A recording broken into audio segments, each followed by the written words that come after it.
Hello મિત્રો, આપણે આવી ગયા હતા ખેતર અને ખેતરમાં એને જોયું કે અપો કાકો ટ્રેક્ટર ચલાવતા હતા. તો આપણને પણ ઈચ્છા થઈ ગઈ ટ્રેક્ટર ચલાવવાની. તો આપણને ટ્રેક્ટર આવડતું નથી, તો આપણે એમને કહીશું કે આપણને ટ્રેક્ટર શીખવાડે અને પછી આપણે ટ્રેક્ટર ચલાવશું. તો આપણે આજે ટ્રેક્ટર શીખવાનું છે, તો આપણે આજે જઈશું ટ્રેક્ટર શીખવા. તમે જોઈ શકો છો આ સાઈડ એમનું ટ્રેક્ટર ચાલુ જ છે, કારણ કે અહીંયા કંઈ વાયેલું નથી. એટલે આપણને ઈચ્છા થઈ ગઈ કે ટ્રેક્ટર શીખીએ. જો વાયેલું હોત તો એ શીખવાડવાની ના પાડોત, પણ અત્યારે તો કંઈ વાયું નથી એટલે એ શીખવાડવાની ના નહીં પાડી શકે.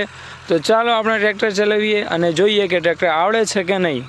ખેતર ખેડવાનું ચાલુ હતું અને આપણે જોયું કે ખેતર ખેડવાની સાથે જ બગલાઓ ઘણા બધા આવી ગયા હતા. તો એ બગલા પણ એમના ખોરાક માટે આવી ગયા છે. તો તમે જોઈ શકો છો કે આ બગલા કેટલા બધા બગલા આવ્યા છે. તો ફાઇનલી આપણે ટ્રેક્ટર જોડે આવી ગયા હતા અને આ સાઈડ તમે જોઈ શકો છો અપો કાકો આપણને ટ્રેક્ટર શીખવાડવા માટે કમ્પ્લીટ તૈયાર થઈ ગયો છે. તો આપણે આજે ટ્રેક્ટર શીખવાના હતા, તો ચાલો આપણે આજે ટ્રેક્ટર શીખીએ અને જોઈએ કે આપણને આવડે છે કે નહીં.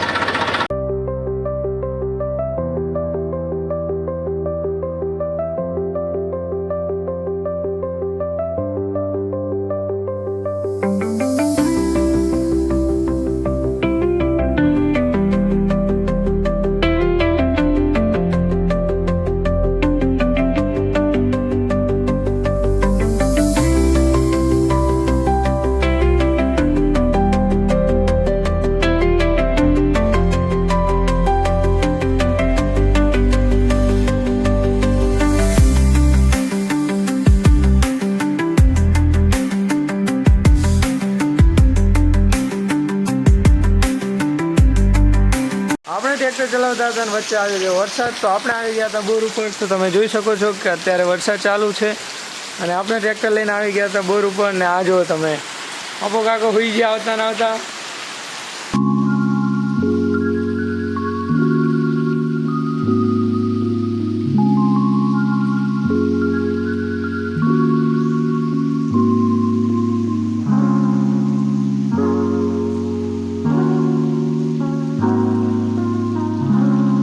પછી વરસાદ રહી ગયો અને આપણે અહીંયા સાર કટિંગ કરી અને બધી ભેંસોને સાર નાખી.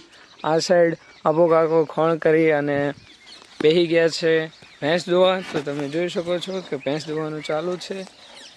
અને અહીંયા એક નાનું પાડું છે જે એને પણ ચાર નાખી અને આ બધી ભેંસોને ચાર આપી દીધી છે. પછી ભેંસ દોઈ અને ભેંસને ચાર નાખી અને પછી આપણે દૂધ લઈને નીકળી ગયા છીએ ઘરે જવા માટે. તો ચાલો આપણે હવે ઘરે જઈએ.